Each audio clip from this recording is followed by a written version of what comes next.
Մենք ամեն օրվա ռեժիմով բախվելու ենք ավելի ծանր, ավելի լուրջ խնդիրների։ Սա այս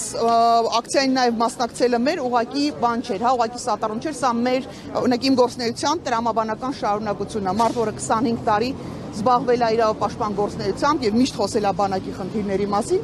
որովհետեւ շատերն են մեղադրում, ասում են դուք չարաշահում եք մարդկանց զգացմունքները, գալիս եք PR-վելու, մենք ուղիղ հակառակը, մեր բարագայում սա PR-վել չի։ Եթե մարդը 25 տարի զբաղվել է բանակում սպանված զինվորների, խաղաղ պայմաններում սպանված զինվորների համար, այսօր մեր այստեղ գտնվելը շատ տրամաբանական է։ Ես կարծում եմ, որ անգամ նրանք, ովքեր չեն զբաղվել ինչ-որ ժամանակ, նրանք էլ պիտի այստեղ լինեն, բոլոր քաղաքական ուժերը պիտի այստեղ լինեն, որտեղ այս այդ հարցը չի, որտեղ իմն ու քոնը կա։ Զինվորի իմ ու քոնը չկա։ Հարազատներին սատարելու հարցում իմ ու քոնը չկա։ Այս այն հարցն է, որը եթե մենք այսօր չկարողացանք բարձրաձայնելու այս խնդիրը վերջնական լուծում տալ կամ համախմբվել այս մարդկանց կողքը, մենք բավական լուրջ խնդիր ենք ունենալու։ Կարապետյան, ասացիք տարիներ շարունակ զբաղվել եք բանակում սպանությունների դեպքերով։ Ես հիշում եմ էլի իրավապաշտպաններ կային, որոնք ժամանակին ակտիվ էին այս թեմաներով, այսպես կոչված նախկինների ժամանակ, բայց ներկաների ժամանակ այսպես ծպտումները դուրս չի գալիս։ Ուր են այդ իրավապաշտպանները։ Մի մասը սիրում էր պարկել, մի մասը կանգնած էր բողոքում, բայց չենք տեսնում նրանց այսօր։ Եկեք այդ հարցը ես էլ ինձ իրավունք վերապայեմ, հարցներ ժողովուրդ ուր եք ասում, իրավապաշտպաններ, հարգելի գործընկեր, նախկին գործընկերներ, ուր եք, որովհետև զինվորը չի լինում նախկին ու ներկա, զինվորը քո զինվորն է, բանակը քո բանակն է։ Պատերազմը նաև քո պատերազմն է։ Ես չեմ կարծում, որ այդ մարդկանց շրջապատում չեն եղել մարդիկ, ովքեր մասնակցել են պատերազմին, զոհվել են պատերազմում, անհետ կորել են պատերազմում, վիրավորվել են այդ պատերազմում։ Չեմ կարծում, որ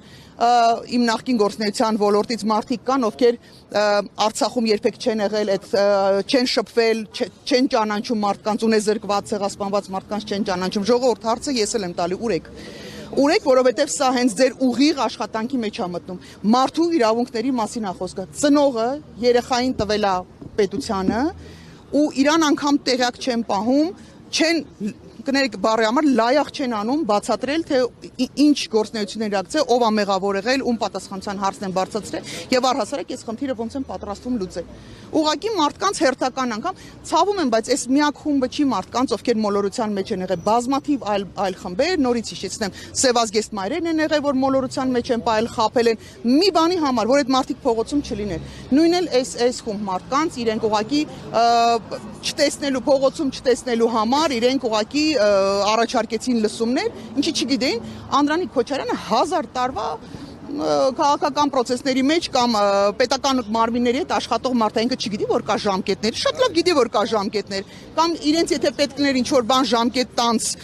ժամկետը բաց թողելով քննել, լսել, չէին անելու են։ Այդ երբ են սահմանադրություն պաշտպանել, այդ երբ են իրանք սահմանադրության կամ օրենքների մոլի երկրպագու եղել, երբեք։ Այդքան սահմանադրությունը ոտնահարող մարդ, ինչքան Նիկոլ Փաշինյանի թիմն է, ոչ մեկ չի եղել։ Երբեք մեր սահմանադրությունը այդքան ոտի տակ չի գնացել, ինչքան իրանց օրոք։ Ոտի տակ չտան։ Փոխում են, որ ոտի տակ։ Սրա մեջ էլ ես համաձայն եմ, սրա մեջ կա հոգեբանական նաև մոտեցում, փորձում են մեր հասարակությանը բացատրել, որ ինչի պիտի փոխեն նաև այս սահմանադրությունը, որտեղ դե ոտի տակ ձեռի հետ գնացած, հա, ջրի հետ տարած,